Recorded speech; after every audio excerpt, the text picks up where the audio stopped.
Assalamualaikum warahmatullahi wabarakatuh. Selamat pagi semuanya. Saya selaku perwakilan dari kelompok 11 ingin mempresentasikan hasil kerja kelompok kami mengenai sistem informasi manajemen di era revolusi industri 4.0. Sebelumnya perkenalkan, saya selaku moderator Evina Maira.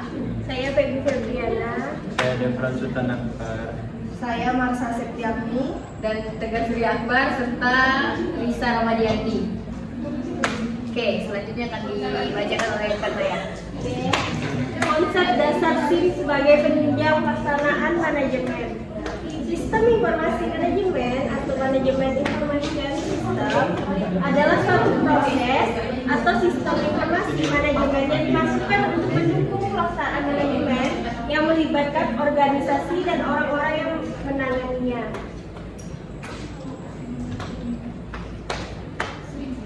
Sistem informasi manajemen memegang peranan penting dalam pelaksanaan proses manajemen karena menyediakan informasi yang digunakan untuk menghitung biaya jasa, produk, dan tujuan lain yang diinginkan oleh manajemen.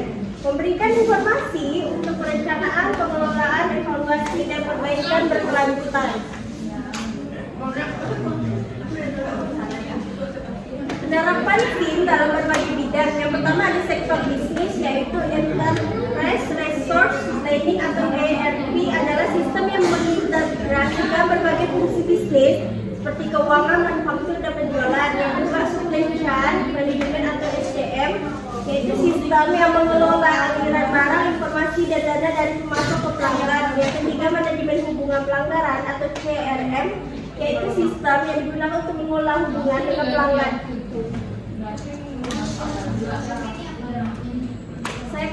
Selanjutnya sektor pemerintahan. Yang pertama e-government, yaitu mengacu pada penggunaan teknologi informasi untuk meningkatkan layanan publik. Yang kedua selanjutnya e-health, yaitu penggunaan teknologi informasi untuk meningkatkan layanan kesehatan. Selanjutnya e-learning adalah penggunaan teknologi informasi untuk memberikan pendidikan dan pelatihan. Baik, sekian dari saya dan juga oleh kelompok saya.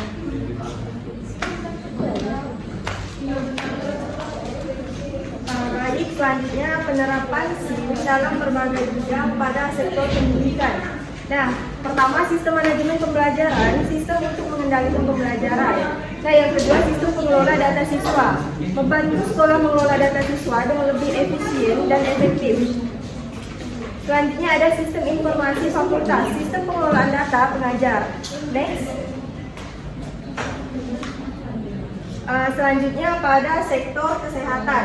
Nah, pertama catatan kesehatan elektronik, sistem untuk menyimpan dan mengelola informasi kesehatan pasien. Yang kedua ada portal pasien. Portal pasien adalah sistem yang memungkinkan pasien mengakses informasi kesehatan mereka secara online. Selanjutnya ada telemedis, yaitu penggunaan teknologi informasi untuk memberikan layanan medis pada jarak jauh. Next. Nah, kita masuk pada perbedaan SIM pada era revolusi industri 5.0 dengan sebelumnya sebagai pengembangan dalam SIM. Nah, perbedaan antara revolusi industri ini ada teknologi sama konsentrasi. Pada teknologi, yaitu di era revolusi industri akan memanfaatkan teknologi yang lebih maju seperti AI, IoT, dan VR. Nah, pada konsentrasi di era revolusi ini tidak hanya fokus pada peningkatan efisiensi dan efektivitas operasional. Nah, namun juga meningkatkan pengalaman pelanggan dan meningkatkan kualitas pengambilan keputusan. Selanjutnya ada data dan keamanan privasi. Pada data, di era revolusi industri ini menghadapi jumlah data yang sangat besar dan kompleks. Data dapat digunakan untuk meningkatkan efisiensi dan efektivitas operasional, meningkatkan pengalaman pelanggan, dan meningkatkan kualitas pengambilan keputusan. Pada keamanan dan privasi di era ini, keamanan data dan perlindungan data menjadi perhatian utama. Oke, selanjutnya akan dilanjutkan oleh rekan saya. Baik, di sini masuk ke perbedaan antara revolusi industri 4.0 dan SIM sebelumnya sebagai berikut ya, di pengaruh. Di era revolusi industri 5.0, SIM memberikan dampak yang signifikan terhadap bisnis.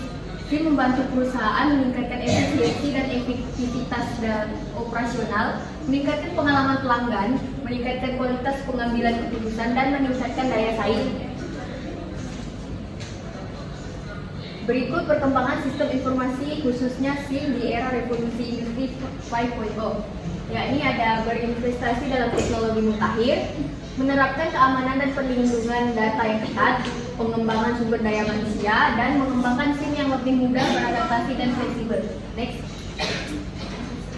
Selanjutnya, penerapan sistem informasi manajemen di era revolusi industri 5.0. Revolusi industri 5.0 ditandai dengan perkembangan teknologi yang sangat pesat seperti kecerdasan buatan AI, Internet of Things, IoT, dan virtual reality. Perkembangan teknologi ini membawa peluang dan tantangan baru bagi sistem informasi manajemen. Di era revolusi industri 5.0, SIM semakin berperan penting dalam dunia usaha. SIM dapat membantu dunia usaha mengatasi tantangan dan memanfaatkan peluang yang dihadirkan oleh revolusi industri 5.0. Baiklah, selanjutnya akan saya serahkan kepada rekan saya.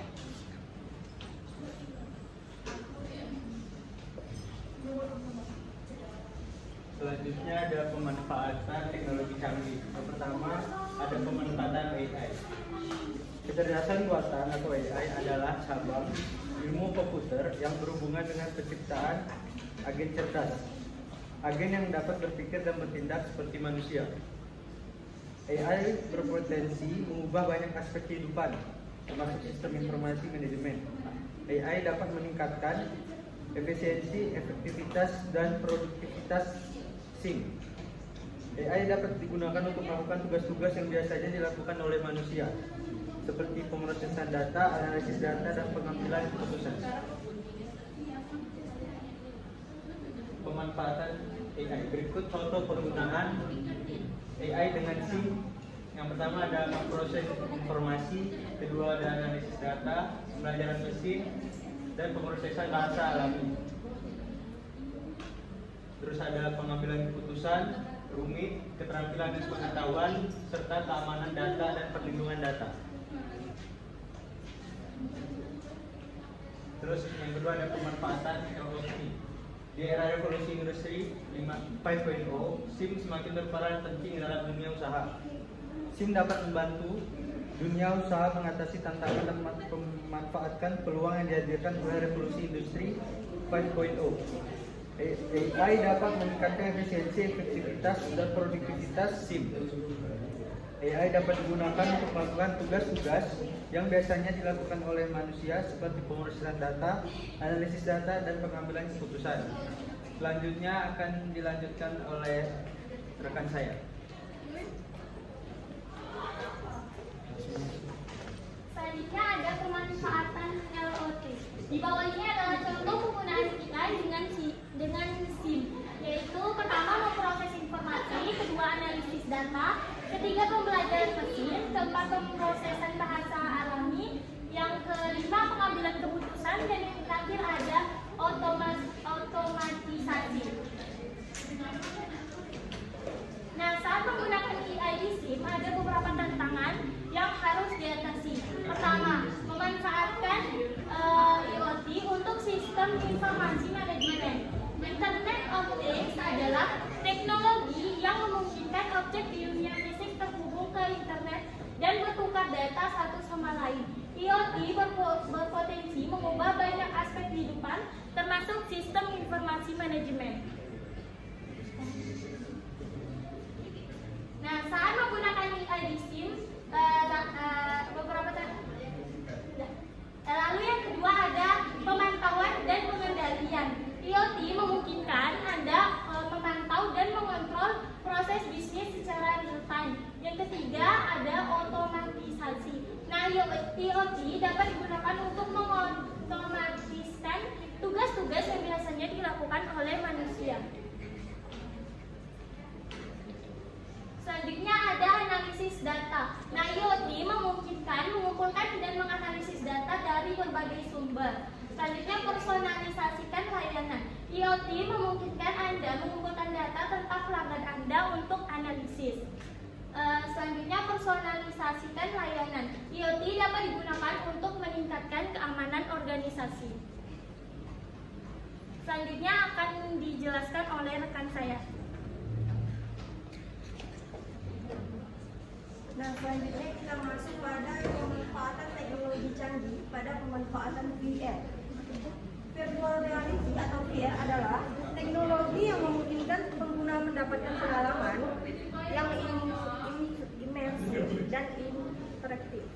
Nah, VR dapat digunakan untuk berbagai tujuan, termasuk hiburan, pendidikan, dan perlatihan. Nah, VR dapat digunakan dalam beberapa hal. Pertama, permainan. Yang kedua, ada film dan televisi. Yang ketiga, ada pendidikan. Dan yang keempat, ada pelatihan. Saat menggunakan VR, ada beberapa tantangan yang harus diatasi. Antara lain, pertama, perangkat VR masih tergolong mahal. Yang kedua, ketersediaan konten. Yang ketiga, ada konten VR masih terbatas. Dan yang terakhir, ada menggunakan VR dalam jangka waktu lama dapat menyebabkan gangguan kesehatan seperti mual dan pusing. Nah, selanjutnya akan saya serahkan kepada moderator. Oke, sekian presentasi dari kelompok kami. Adakah dari kalian yang ingin bertanya? Baik teman-teman, terima kasih untuk kesempatannya. Pertanyaan saya adalah bagaimana penerapan sistem informasi pada revolusi 4.0 ini dalam keseluruhan aspek di Indonesia? Saya akan menjawab pertanyaan dari Stephen. Revolusi industri 4.0 telah membawa perubahan yang signifikan di berbagai bidang, termasuk transportasi. Dalam hal ini, SIM juga mengalami perubahan untuk menyesuaikan diri dengan perkembangan teknologi. Salah satu perubahan yang paling signifikan adalah penerapan teknologi digital dalam proses penerbitan SIM. Proses ini menjadi lebih mudah dan efisien karena masyarakat tidak perlu lagi datang ke kantor kepolisian untuk mengajukan permohonan SIM. Mereka dapat mengajukan permohonan SIM secara online melalui website atau aplikasi yang disediakan oleh kepolisian. Selain itu, revolusi industri 4.0 juga mendorong pengembangan teknologi otonom. Teknologi ini memungkinkan kendaraan untuk beroperasi tanpa campur tangan manusia. Dengan adanya teknologi ini, kebutuhan akan SIM di masa depan diperkirakan akan semakin berkurang. Namun demikian, SIM tetap akan diperlukan untuk mengemudikan kendaraan bermotor di jalan raya. SIM juga dapat menjadi bukti bahwa seseorang telah memenuhi persyaratan untuk mengemudikan kendaraan bermotor. Oke, baiklah, sekian presentasi dari kelompok kami. Mohon maaf apabila ada kesalahan kata. Sekian, Assalamualaikum warahmatullahi wabarakatuh.